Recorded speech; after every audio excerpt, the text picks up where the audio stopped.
What is going on, my Super Sandwiches? Rhymestyle here, and today I'm joined by Geekdom with some Dragon Ball Super talk, with the topic being what Dragon Ball Super needs in this next arc. Now, of course, this is going to be opinion-based, and we want to hear from your opinions as well. So in the comment section below, feel free to share what you personally believe this series needs as we go into this next arc, which, by the way, we may have small spoilers of what's going to happen in the next arc. Not like the details, but we got the premise, as Geekdom says. We know essentially which direction it's going to take. So we might talk about that, but if you want to keep all the spoiler stuff away, then I guess don't watch the rest of this video. But Geekdom, you actually have a lot to say about this, don't you? I guess. I mean, I did a 30-minute video with Mike from Laughing Stock Media, which should be going up soon, about this very topic, and really about part of this topic. And I think Gotcha. the one thing that Super needs more than anything, and it's my opinion, is I do think they have to get out of the 10-year time skip. I think Super at this point needs to go beyond the end of Z. I would love that. And we all thought that, last week when they showed the next episode preview for this past weekend, when we saw Trunks, we all thought that we were going to actually go in that direction, but we ended up getting trolled and not getting it. I mean, honestly, I hope at one point we do get past that.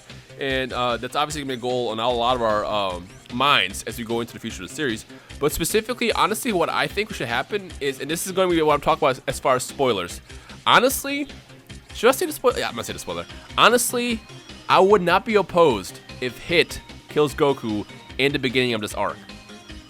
Okay, yeah, I wouldn't either. Now, I will say this, by the way, it was actually 10 minutes, not 30 minutes, but no, we are being teased on that, obviously, as being the start of it, and I've said that before, is that I feel that having an arc where Goku sits out, I think, is a good idea.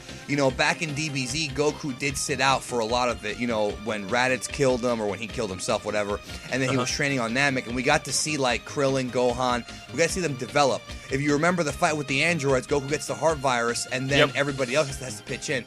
I wish Super would do that. I feel That's exactly what I want to see happen too. That's why, I'm not saying kill Goku. I mean, he's the main character of the series. Like, you can't kill Goku. But at least get to the point where he has to sit out for, obvious reasons. And this will allow the series to focus more on the other characters. I mean, a lot of us want Gohan to come back, and while I don't personally believe that Gohan will have a comeback in this next arc, I do believe at some point in the future he will. I want Vegeta to not be a punching bag for once. I mean, what I really liked about the Trunks arc this past couple months is how everything was very much... It was like, it was hard to predict which direction the series was going to take. I mean, I honestly believe that the first time Goku fought Goku, or Goku fought Black the first time, that was going to be it. And that was going to be like basically a quick ending and then that's it. But the fact that like the team kept losing over and over again, I like that because it was like, oh, okay, maybe they're not ready yet to fight. And if Goku gets taken out in the beginning of this next arc, number one, it allows, the writers to really focus on the other characters. I mean, a lot of us want Vegeta to do something. A lot of us want Gohan to do something. A lot of us even want to see Kabe come back and do something. Like, there's so much room here for that kind of improvement. And then, of course, being more on the unpredictable end. Because the thing is, and to be fair, having Goku there, they're going to win. It's like Goku is like that, like the image of hope. I will say this, but there's actually a bigger problem now I've noticed that needs to be addressed. It's not even Goku anymore. Now it's Beerus. I think being friends with the gods has significantly killed the drama because we saw it in the Trunks arc with the Omni King. We saw it again in the Dr. Slump episode. Especially in the Dr. Slump episode. Yeah, Bulma is constantly relying on Beerus. Now, I know that Beerus is part of the main cast, but something needs to happen. Maybe he has to go back to sleep or something. Something needs to happen to where Beerus is no longer the Deus Ex Machina, so to speak. They have to get rid of that because they're relying too much on the gods. And I feel like the way it's being built up, and I don't know this for sure, it's a feeling I get. My instincts tell me that this is going to play into a future arc because the humans are relying, or the mortals, or the Ningen, are relying way too much on gods. And I think at some point I would hope, fingers crossed, that something's going to happen where they can't rely on the gods anymore.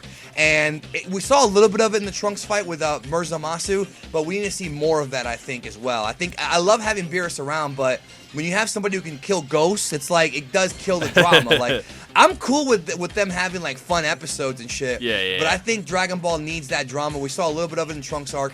I think we need more of it. Yeah, I do agree with that. Also, one thing I would also like to see is kind of take individual arcs and... Because there's a lot of members of the cast. If you include the Universe 6 guys, it's an even bigger cast. So have one arc focus on maybe like Kabe, Vegeta, and maybe Goten Trunks, and then maybe the next arc you could focus on like Piccolo and Vegeta, Gohan, Bulma.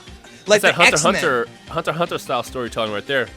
Yeah, I mean, I even go back even further to the X-Men comics. You know, in the X-Men comics, at one point in the 90s, you had the Jim Lee X-Men and the Uncanny X-Men. You had the gold team and the blue team, and they would only come together for the big finale, the big arcs, the big X-overs, as they would call them.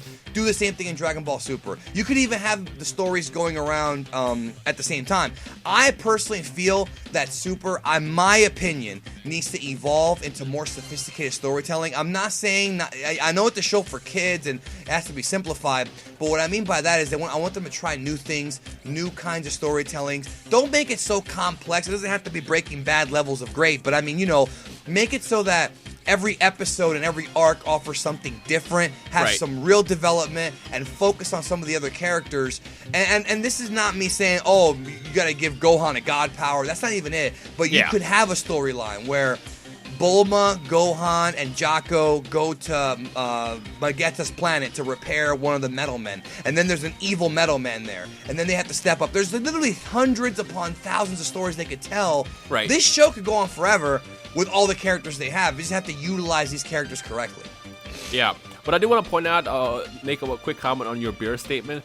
The cool thing about Beerus is even though he is there, he's still written to the point where he doesn't necessarily care to intervene in certain situations. I mean, we saw like when they wanted him to basically go into the future, and he's all like, "Oh no, I don't time travel. If I went there, I could easily destroy it, but I'm not going to do that." He only cares about his timeline, and we saw that when he took out Zamasu. So even though Beerus is kind of like that, well, if all else fails, we'll just tell the god to go beat up the bad guy. I still feel like part of him and part of the story in the future of the series is going to always revolve around a situation where it's like, well, I don't really feel like it because that's not my job. Like, I'm a god. I love Earth. I love the food you got here, but I'm not going to help you guys because you got to do this yourself. Yeah, I agree with that. But at the same time, okay, yeah, I was going to say, at the same time, I do agree with how it's like having Beerus just there. It's like, well, even if Goku can do it, Beerus can do it. So, part of me just... Go ahead. No, you go ahead. No, I was going to, at some point in Super, we need to see Beerus challenged. We need to see Whis challenged. That's what I was going to say. We've been talking about this since the beginning of the series. Something has to happen to where they're at least... I'm not saying they have to get killed or anything, but we have to have something happen to where the threat of Beerus losing. Because the idea to me would be, Beerus is really, really strong, right? Whis is strong. We know this. Having some kind of villain come around that will actually test them, forcing the mortals like Goku and them to have to really use their brains and team up. And then again, you can use Gohan there. He's the smarter of the team. He's the brains of the team. I think, again, that's more sophisticated storytelling. You don't have to make the whole series just fight. Yep. You could have the fights. I'm not saying to get rid of the fights, but have it be more to where they have to use their heads. And honestly, dude, they got to stop with the ass pulls. I mean, the ass pulls, it's one of those things where as fans, we're all like, yo, that was dope. That was cool. Like, look at what Trunks can do. But with no explanation, one of the things then you think about it, it's like, oh, wait a minute. Yeah. Like one of the things about storytelling, right, when it comes to the narrative of the story of the hero's quest, right, classic storytelling from the beginning of civilization is that you can't always have the hero pull out a magical power out of nowhere. Once or twice, okay, Dragon Ball's done it before, it's nothing new, but you have to have that struggle. And the one thing that Dragon Ball has always had is the training stuff. In every arc, we saw these guys lose and then train. Goku lost to Tien, he beat him in the rematch. Yep. Vegeta, Frieza was owning freaking Goku for most of that fight. Goku's, Frieza fucks up, kills his best friend, the tide turns. That's the kind of storytelling where, okay, and that is what I want to see in this arc. Yeah, like villains have to make mistakes in order for the good guys to... Because Zamasu made a mistake when he fused. That was actually kind of funny that him fusing wound up being a problem with his body and all that. But like... Fusing with a mortal at that. Yeah, and that's one thing I will say, and I've noticed this trend since Resurrection F. Resurrection F started this where, if you watch that film, it has no second act. It's like, Frieza comes in, then they fight. We see the new transformation from both of them. We don't actually see them earn these things. I think the secret to storytelling is when you have a good guy earn his keep, which is why, like, I'll use wrestling as an analogy. People like John Cena and Roman Reigns get booed because you don't see that the meteoric rise. They're just all of a sudden they're freaking Trunks, and you know, people like that. But it's more, you can sympathize more with a character if he earns his victory. Right. Which is one of the reasons why I'm excited about this next arc, because like when the Trunks arc was first announced, I had two questions. Number one, how strong exactly is Goku Black, and why is he that much of a threat? And in the beginning of the arc, we noticed that he wasn't even that strong. And the next thing you know, they come back to the future, and this guy is Super Saiyan God status. We see a second Zamasu who's immortal, and then it's like, okay, where's the story gonna go? But with this next arc, it's set up to the point where, okay, there's a lot of room for, you know, a good way to take the series where, number one, you have Hit who's come back, who got hired by somebody. Now, Hit isn't necessarily a bad guy. He's an assassin. This is his job. He's been doing it for a long time. He's over 1,000 years old. And even though he is, you know, hired to kill Goku, that's just him doing his job. But the real enemy, the real threat here is whoever is behind Hit.